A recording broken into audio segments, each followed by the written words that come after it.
Okay, guys, today my friend called me because she's struggling with anxiety, and I used to struggle so much with anxiety, so I felt called to make this video. I used to be so anxious, like I used to have social anxiety. I used to literally get in the head of the person that I'm talking to, and I would come up with all these judgments that they're making about me. Like, I remember one time I was working in a retail store and I got this feeling that my manager hated me. So every time she would talk to me, I would think in my head her saying things about me to herself in her head, like, oh my god, this girl's so stupid. What is she wearing? Why is her makeup like that? When it came to school, when I was in college, I really wanted to make friends, but I was a commuter student, so it was really hard to do that. And I would just get so much anxiety about talking to people, and I ended up driving a lot of people away from me because I was trying so hard to just be their friend, and we all know that never works out. I also used to just have a lot of random anxiety that I didn't know the source of, like anxiety that I got from my family, just feeling uncomfortable in my body, feeling uncomfortable with myself. And if you are going through anything like that, you get it. I am not a super anxious person nowadays. I mean, anxiety is a human survival trait, so obviously you're always going to have it, and it's good for you because it protects you. But in this day and age, a lot of us just have way too much anxiety. I can't have you guys suffering from anxiety when there's so much life to live and so much world to see. I feel like the easiest thing to look at and fix when it comes to your anxiety is like, what are the things that you know you need to be doing or taking care of that you're not?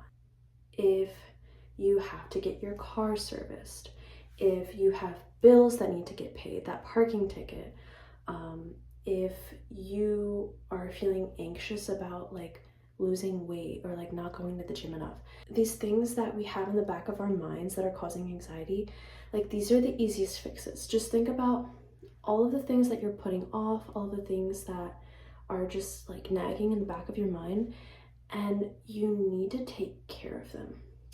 I know it's like, I don't have time for that right now, let me just do it later, like not a priority. Those things that you're worrying about in the back of your mind, they're taking up a lot more mental energy than you think. You need to take off all the little mental loads that are subconsciously weighing on you and adding up in your mind. This can go a lot deeper than just like silly little tasks that you're not doing. If you hate your job and you're getting a lot of anxiety of just like having to spend all your time doing your job that you hate, this is your anxiety telling you that you need to make a change. If you're getting a lot of anxiety from your relationship or from your job, that's your anxiety telling you that you need to change it.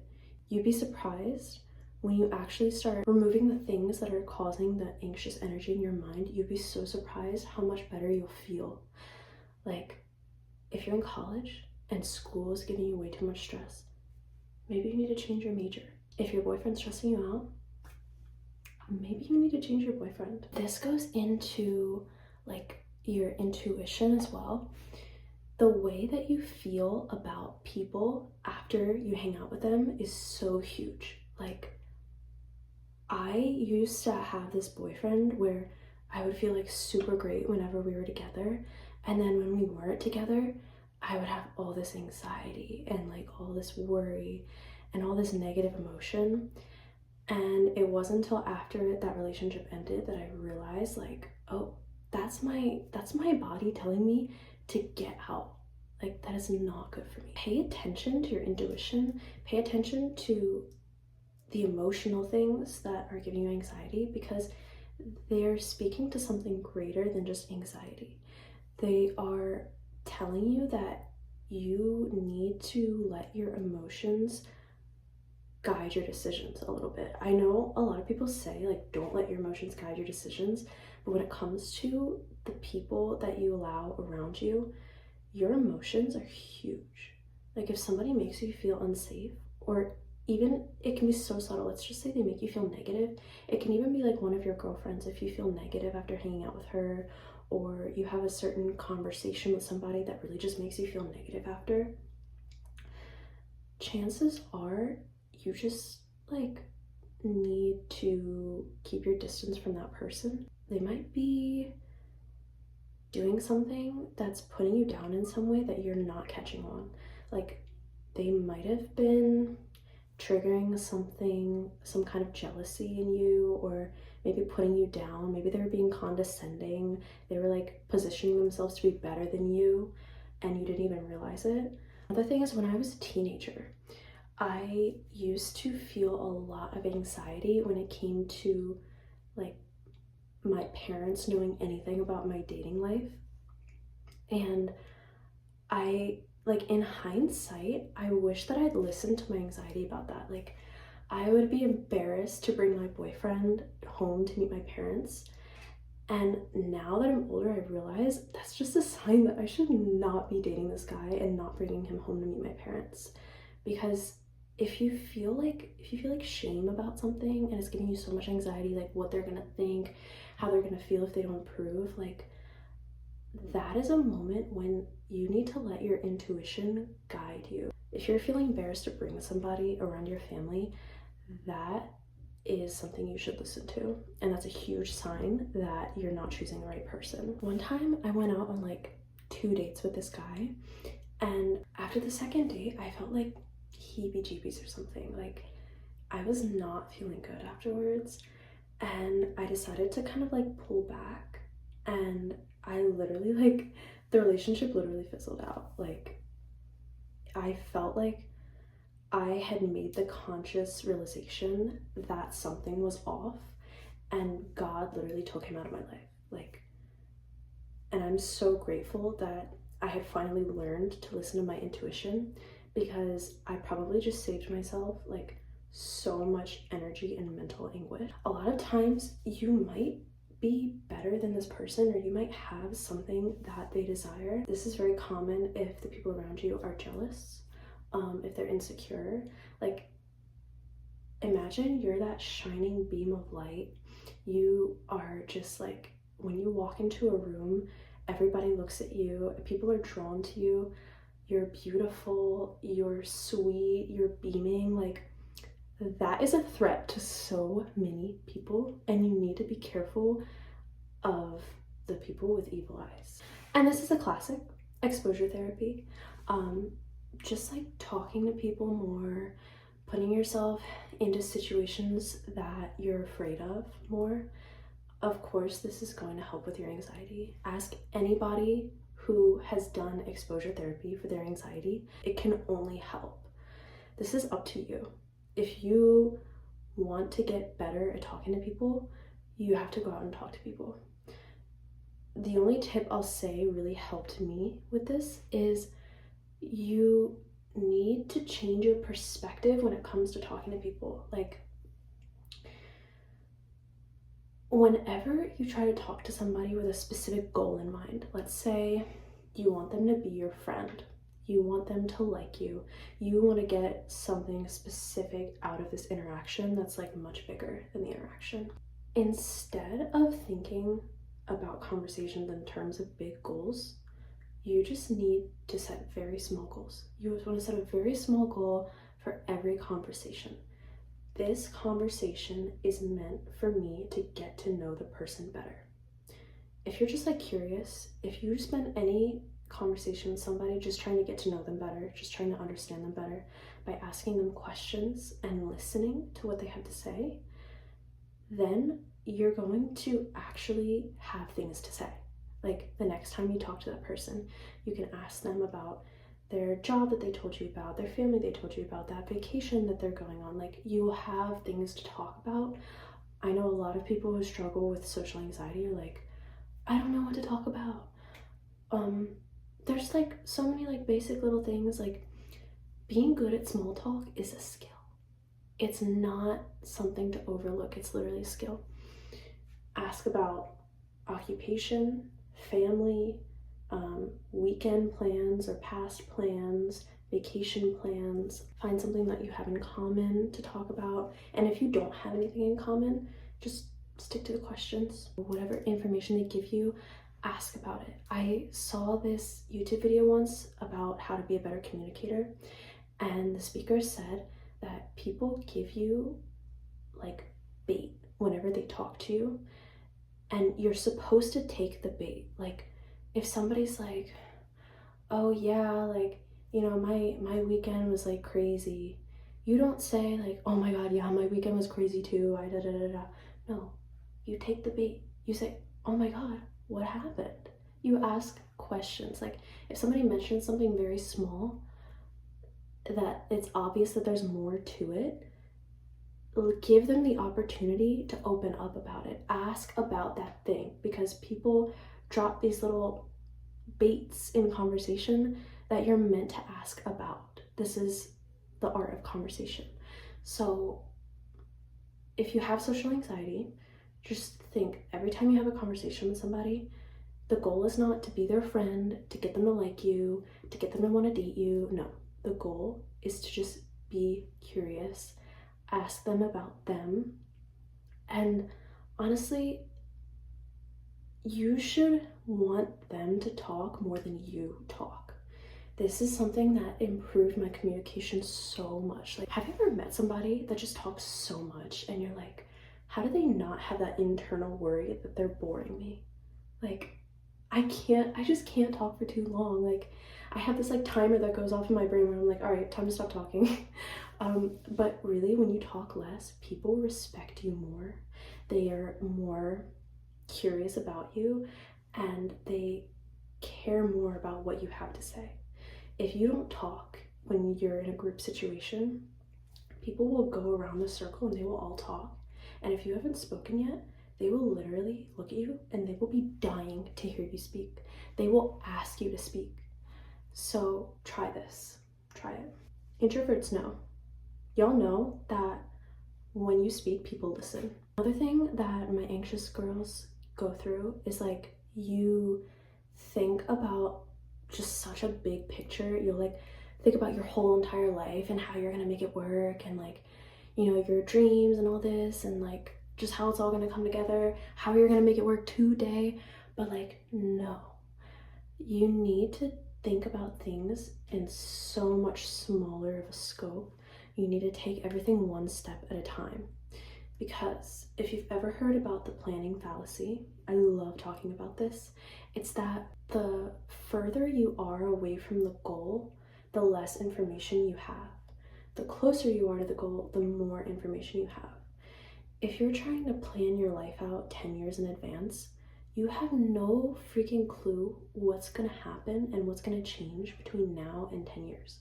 If you're spending your time right now worrying about what age you want to have kids at, and what age you want to get married at, how much money you want to make by this age, like, this is such a waste of your time and mental energy, because you have no idea what's going to change. Like, a year ago, I had no idea that I would be working in the career that I'm working at right now. Like, literally nothing is certain. God is always throwing curveballs at you.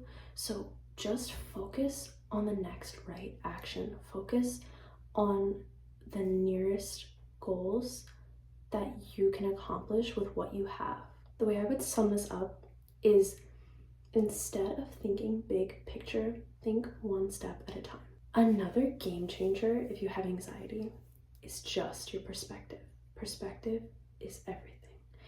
You can minimize anything into being like less anxiety inducing. Like, I had this job where I would have to go to trade shows and I would just have to talk to strangers and like eventually like sell them something that was expensive. Like, oh my god, how terrifying is that if you have anxiety?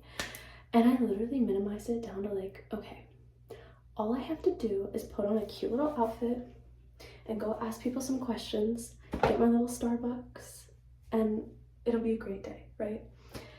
But like, just this little minimization helped me so much, because like, I would just go out and I would do it and I wouldn't have anxiety about it, because what am I doing? I'm just putting on a cute little outfit and talking to people and showing my face.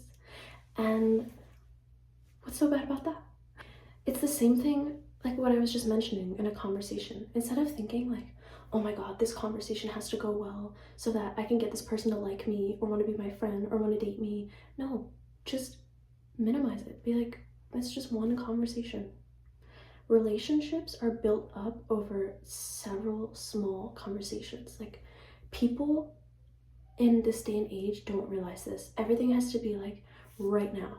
Like, people can't fathom the idea of dating somebody for 2 weeks and not banging. Like, not everything has to happen so fast. Yeah, anything that you can minimize or just take a different perspective on, this is like so helpful if you have anxiety. If you're worried about what your parents think about something, just you can think like, okay, well, what were my parents doing at my age? Chances are your parents were not doing as good as you are. And like, I used to think that I was like a bad kid, but then I would think like, wait, my mom, when she was my age, so like, if you're worried about what your parents think about if your parents have been perfect, because chances are they haven't. And like, if you're my age, your parents grew up in like the 80s, so I can guarantee you that they've done some way worse shit. If you care about what your boss thinks of you or your coworkers, first of all, your coworkers are probably getting paid the same amount as you, so why would you even care what they think? And if you think anything like me, you're not going to be stuck in that job forever. You're probably going to advance quickly, and your coworkers are going to be stuck there for a long time, because if they're hating on you, if they're draining your energy like an energy vampire, chances are they need that job because that's the best that they can do, and you could do so much better.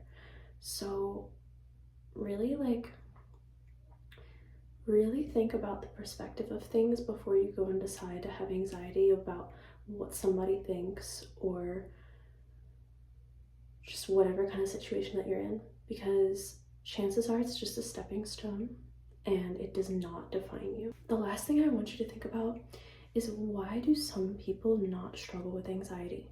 Like, those are the real ones we have to study and look at, because obviously they know something we don't. I've managed my anxiety a lot. Now I'm like such a confident person and I've taken so many risks, and honestly, I've never taken a risk that didn't pan out for me or teach me something invaluable. People that don't struggle with anxiety take risks and trust that if the outcome is bad, that they will be able to recover from it. The way I think about this is, like, if I make a bad investment or I choose a career path that is just wrong for me, I trust in my brain and my smarts enough that I know I will be able to pivot once I'm at that point. I will find another way. I will never let myself fail because I'm too sharp. I'm just too good up here, you know? I can never, like, I am not afraid that I'm ever gonna be poor, because I know that no matter what, I will not let that happen to me. I will always make decisions that will improve on my past mistakes. There's just no going down for me. It's only up. Another thing that people who don't struggle with anxiety have in common is that they have faced difficult things early on in life, so they have less to fear.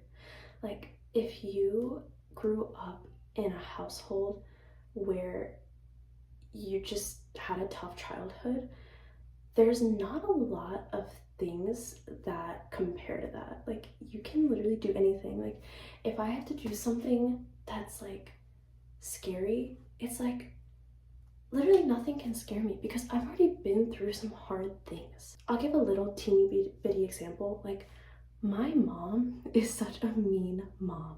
Like, I love her to death, but like, that woman does not care about your feelings.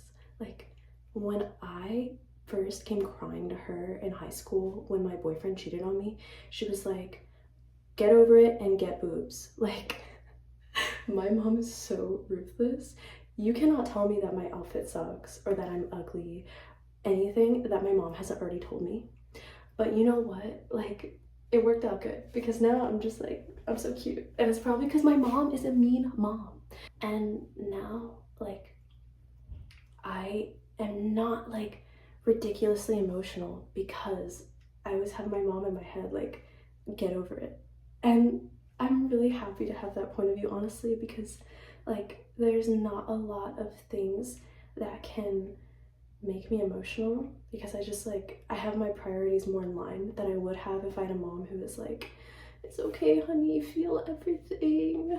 Like, I don't have time to feel everything all the time. Like, I just gotta move on, you know? And I think a lot of girls could benefit from having a mean mom, honestly. But it's just this goes to show how like, you know, if somebody insults me, if somebody tells me that I'm being overly emotional, it's nothing that my mom hasn't already told me. So like, I don't have to fear that. I don't want to get into like the hardships that I've been through in my life, but like that's just a tiny little example of how people who have been through harder things just have less anxiety. It's like they're a little more tough. If you've been through some hard things in life, like if you suffered childhood abuse, if you suffered emotional abuse in a relationship, financial instability where like you don't know if there's going to be food on the table next week, all of these things make somebody stronger. This is why like the immigrant mindset is like so powerful, because people that have had harder lives just tend to be more fearless, and any struggle, any risk that they may have to take, they can think in their head like, well, it can't be any harder than that was, you know? So that's why I think a lot of people nowadays who have a lot of anxiety, they probably grew up sheltered, or they had like a really nice childhood, or they have like a really nice family, because like they haven't had to go through much struggle. And then once they hit adulthood and like life struggles start creeping in, then they can't handle it because they've just had such a cushy life and they haven't had a chance to build up confidence and go through hard shit. And if that's you, that's okay. Like, trust, life will throw you enough problems that you will gain confidence and you will come out on the other side with less anxiety. Everybody's on their own timeline. So if the anxiety is an issue for you now, trust that the older you get, and if you implement these little tips, your anxiety will get better. Slowly but surely, it will. Okay, the last thing that people who don't struggle with anxiety have in common is that they've conditioned themselves to jump into the cold water, and they don't think, they just do. A lot of anxiety will prevent you from taking risks. You can spend so much mental energy thinking about an issue or a decision, and you can like mull over it in your head for so long and think of every different possible scenario. But somebody that doesn't struggle with anxiety, they just make a decision. They just do it. They jump into the cold water. Like, I had a sales job where I had to make cold calls, and I was like so excited when I was training because I was like, oh my god, I'm just gonna make so much money, and like I don't care how hard it is, like I can do it. And then day one came and I had to make my first cold call. Oh my god, the way I was bugging. I was terrified to make my first call, but I didn't have time to sit there and contemplate whether it was the right choice for me. Like, I had already decided it was just, there was no other choice. So I dialed that number and I called, and I was so scared, but I did it. I did it once, then I did it 10 more times, and then I did it 20 more times, and it got easier. And I just, like, it literally felt like holding my breath and jumping into cold water. That's what people who don't have too much anxiety do. Like yeah, I had anxiety about it, but I decided to make a decision instead of letting my anxiety stop me. And this can be really hard and it takes a lot of practice and confidence. But if you want to overcome your anxiety, you need to be able to make decisions. You need to be able to jump into the cold water. You need to be able to act on something without having to think about it 18 million ways first. Because all that time you're wasting thinking about it instead of doing it is not helping you at all.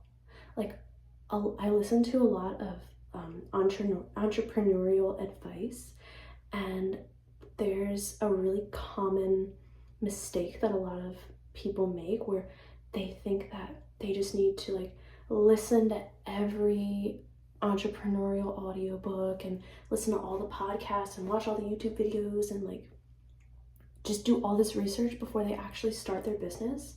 But this is like the biggest mistake that people make because they're just not starting. It's so much more important to just start and just like try to learn along the way than to try to get all this research done so that you feel ready. It's what you do. It's how early you start. Like, if you're holding back on something, you just need to do it. I think that's the theme of this video. I think a lot of anxiety comes from knowing what you need to do, but hesitating. And you're gonna have to spend the rest of your life, or a good chunk of your life, like wondering what would happen if you just committed and made the decision. I hope this video helps with your anxiety, and I hope that everybody can go from an anxious little caterpillar to a bubbly little butterfly like me. And I will see you guys in the next one.